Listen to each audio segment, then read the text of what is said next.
අපි ඊළඟට බලමු ශ්‍රී ලංකා ටුවර් කම්පැනි එකේ ලෝගෝ එක කොහොමද හැදුනේ මොකක්ද ඒකේ thought process එක කියලා.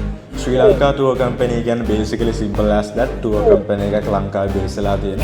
මේකේ කලර්ස් ගත්තොත් මට ඕන වුණා මං ගාව තියෙන දැනට තියෙන මේ කලර්ස් වලට වඩා පොඩ්ඩක් වෙනස් වෙන කලර් එකක් පාවිච්චි කරා. මොකද මම basically black and white එක යන personal preference එකක් තියෙන කෙනෙක්. මට ඒකෙන් පොඩ්ඩක් එළියට ගිහිල්ලා පොඩ්ඩක් travel vibe එකක් tourism vibe එකක් ගන්න තමයි මම මේ logo එක හැදුවේ. මේ colours පාවිච්චි කරලා. ඒකයි මේකේ ශ්‍රී කියන icon එක ගත්තේ පොඩි aesthetic ගතියක් ගන්න logo එකට. ඒකයි මේක this belong to Sri Lanka. මේක ලංකාවේ සිංහල අකුරක්. ඒ වගේ ලංකාවේ දෙයක් ලාංකික දෙයක්.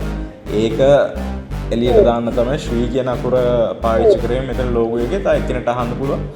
දැන් මේක mainly guestලාටනේ අපි ශ්‍රී ලංකා ටුවර් කැම්පේන් කියන එකක් අපි ඇඩ්‍රස් කරන්නේ. එතකොට මේ ශ්‍රී අකුර වෙන රටක එක්කෙනෙක්ට තේරෙන්නේ නැහැ නේද කියලා. ඔව් තේරෙන්නේ නැහැ. ඒ වුණාට මේක දැන් අපි සිම්පලි ලංකාව ගැන හොයන එක්කෙනෙක් සිංහල අකුරක් දකින්න තියෙන chance එකක් තියෙනවනේ. දැන් අපි Chinese ගත්තොත් Chinese අකුරක් අපි Chinese දන්නේ නැති වුණාට Japanese මොන හරි පොඩ්ඩක් අර අකුරක් දැක්කම පස්සේ කිය တဲ့ මේක Arabic අකුරක් Chinese අකුරක් වගේ.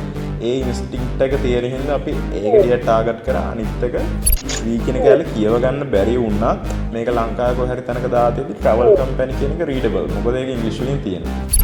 ඔය thought process එක තමයි මේ logo එක use කරලා තියෙන. මේ නිල් පාට ගොඩක් travel company වල පොදුයි. මේ ශ්‍රී ලංකන් එයාලයින්ස් ඒ වගේම වෙන major tour companies වලත් මේ නිල් පාට තියෙනවා. booking.com එකේ තියෙනවා.